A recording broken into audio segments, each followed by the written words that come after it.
Good afternoon, ladies and gentlemen, I'm John, this is Benny Intruder, welcome back to Fallout New Vegas for my first ever recorded speedrun attempt in Fallout New Vegas, and I'm very excited for this. I've always been interested in speedrunning, but I've never really done much of it myself. Until recently, I've been really getting into it recently, and I think it's time for me to show what I've been practicing behind the scenes, because I've been making some very fascinating, interesting discoveries in this game. Because, okay, up to this point, the New Vegas speedrun tech has been about moving around the map as fast as you can to get to the Yes Man ending. So basically, reaching all the different tribes that the Yes Man needs to speak to in order to get to the end of the game. So you get to the strip, kill Benny, go in, assassinate House, complete the end mission as fast as you can. Generally, that comes in at just over 10 minutes. Currently, I believe the world record is about 10 minutes and 20 seconds, and that's good. That's really good. But,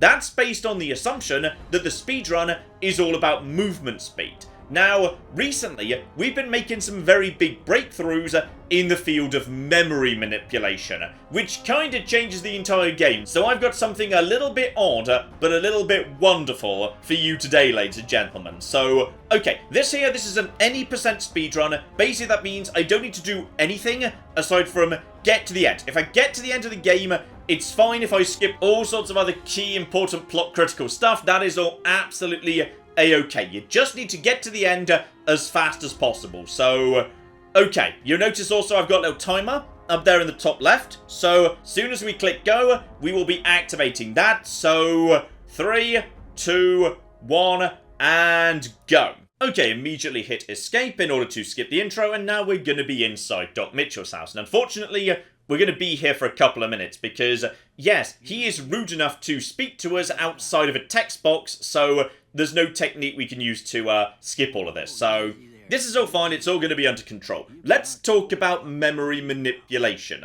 What we need to do is find ways to enter data into the game that then we can abuse down the line. And admittedly, the name entry box would be absolutely magnificent, but unfortunately, we've not found a way of using that box just yet. Instead, what we need is behind us, over there, the Vigor Tester machine. Data we enter into that can be recalled down the line. So, up to this point in New Vegas speedrunning history, it's not really been important what build you use, and for me, it's not important what build I have either. What's important is the number I can enter through that Vigor Tester machine. That over there, that's pretty darn important. Character is completely irrelevant, so just skip. Yep, that's all absolutely fine. So, okay, Doc Mitchell, please get me up and take me over to the machine. That's where things start getting interesting.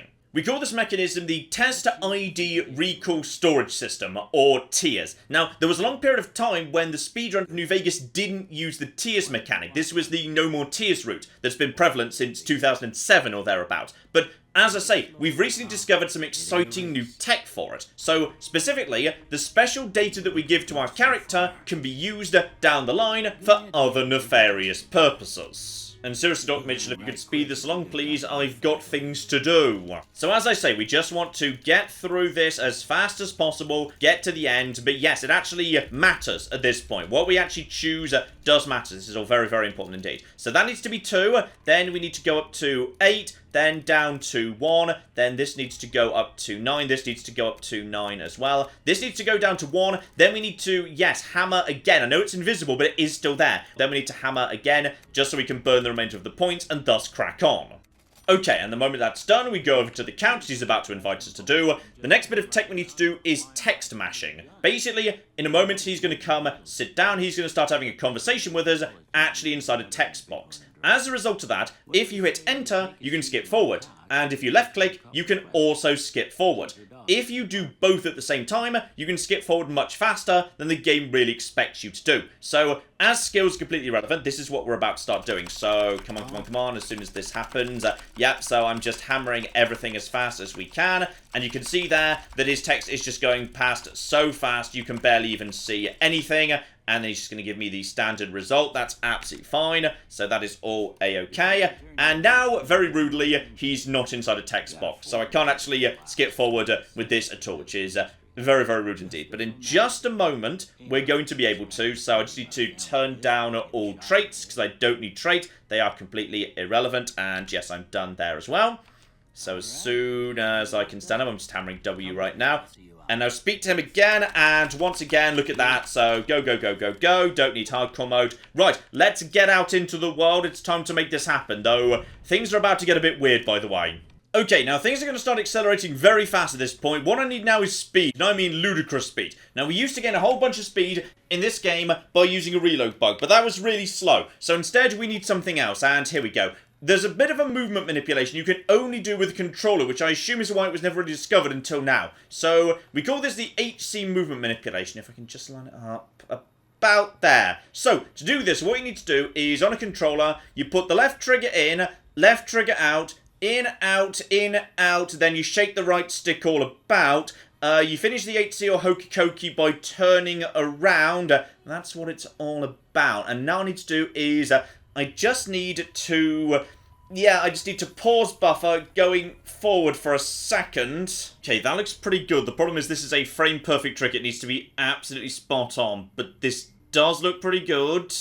And if I've got this, here we go. There we go, there we go, there we go, there we go. Okay, we managed to make it out of bounds. Now I just tossed myself into a mountain. So I have died, but I want to die because I have just died. And yes, I want to travel onwards. I have just died out of bounds, which is... very, very important indeed, as it turns out, because now something very special happens. Okay, so now we're in Rivet City, except we're kind of not. This isn't actually Rivet City, it's a default fallback room. In Fallout 3, if the game ever doesn't know where you are, it defaults you to the Rivet City Marketplace, just so the game doesn't crash, so it's got somewhere to put you. Fallout New Vegas never updated this, so as a result, if you can ever travel fast enough in Fallout New Vegas, the game loses you. What it does is it restores you to a version of Rivet City that still exists in the game's code. Now, we always knew you could do this, but it was never relevant to speedrunning before, for the simple reason that, it was just a curiosity.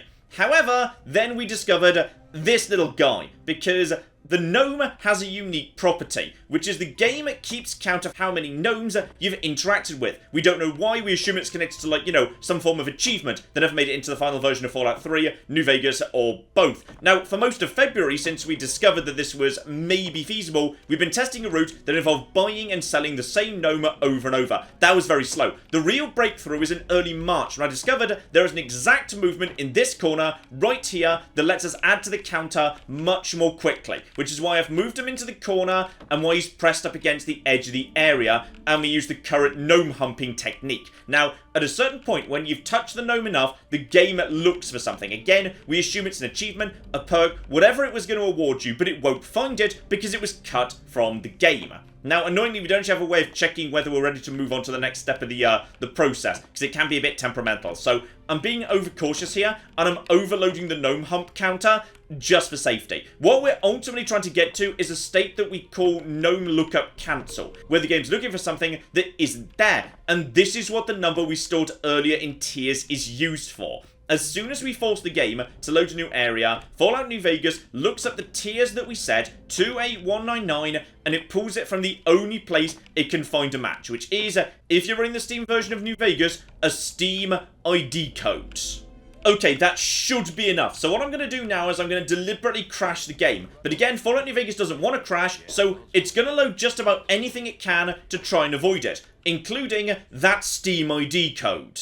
And with that Steam ID loaded, we are in Stellaris. Though, a bit of a weird thing, you don't actually need to have Stellaris installed or even owned for this to work, it just works anyway. We're not sure how or why, but it just does. In fact, depending on what tiers you enter, you can access a few different games. To date, we've discovered Life is Strange 2, Right Hell Retribution, and one of the Might and Magic games. Though Stellaris is the only useful one, because Stellaris is a game where we can easily store data. If you're wondering why I'm not doing anything, by the way, even though time is ticking by, the game will crash if I move off this screen too quickly. So it's just safest to wait a moment. I've got a separate timer off to my right here, so in a moment we should be okay. Because what I've got here is, yes, I've set up a custom empire, because this empire is basically a mechanism to enter and store data that we need to pass back to New Vegas, because again, this isn't Stellaris, it's a version of Stellaris running inside the New Vegas shell. So as soon as I try and actually start a game, then it's going to crash too. But all that's going to do is clear the shell, which should reload New Vegas, using the variables I'm trying to pass using this empire, which crucially begins with a custom location ID. So that should be good enough. Yeah, just keep the empire down as small as possible to minimize the loading time. So just start this, and that location ID, of course, was the Legate's Camp. That's what all of this has been about, trying to avoid warp while feeding the game information that moves me to the Legate's Camp, because as soon as you're in the Legate's Camp, the game knows the game is almost over. It's got to give you an ending. As for those numbers, that was me just populating a character. This character is now just max level, max special, max skills, all the rest of it, so we should be absolutely fine right here. Now, the problem we've got here is, because we don't know how to pass on more complex data, the game doesn't know what ending it wants to feed me. So, Lannis is going to give me all the endings one by one. Unfortunately, the first is the Legion ending. So he's going to speak to me as if I'm actually, yes, being the Legion right now. So we just have to tech smash through this as fast as possible. Because as soon as we're actually done with this, then we just move forward. Now we can, in just a moment, just going to black out. Now we can speak to him again. Now he's going to give me the proper ending. So now what we can do is, there we go, there's my speech. Just tech smash, tech smash, tech smash, tech smash again, tech smash some more, tech smash some more, tech smash some more, and there we go, Wild Child. The game has no idea what reputation I'm supposed to have. And there we go, now we can move. So that's the game officially, well, basically complete. But in speedrunning, the timer doesn't go off until you reach the gate. So just got my finger over the timer button here.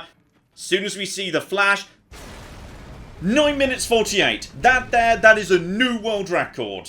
You have just been a witness to flipping history. That is, oh, that feels good. Now, obviously, the record is not going to stand for long at this point, which is a bit of a shame, because now I've gone public with all of these techniques, the rest of the speedrunning community will probably catch up and overtake me pretty darn soon. You know, it's a bit embarrassing they're so far behind at the minute, so it's fair I give them a chance to catch up at this point. There you go, ladies and gentlemen. That is my Fallout New Vegas entirely legitimate speedrun, sub 10 minutes, brand new world record.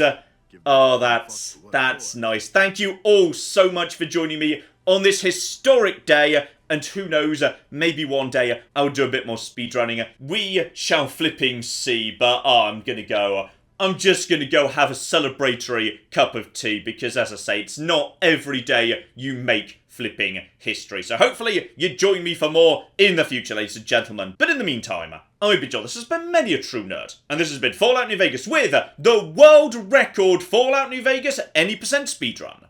Thank you very much, and goodbye. If we just hide the bodies, nobody needs to know about this.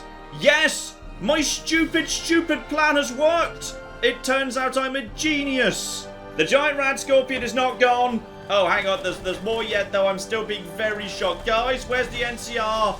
Nobody needs to know.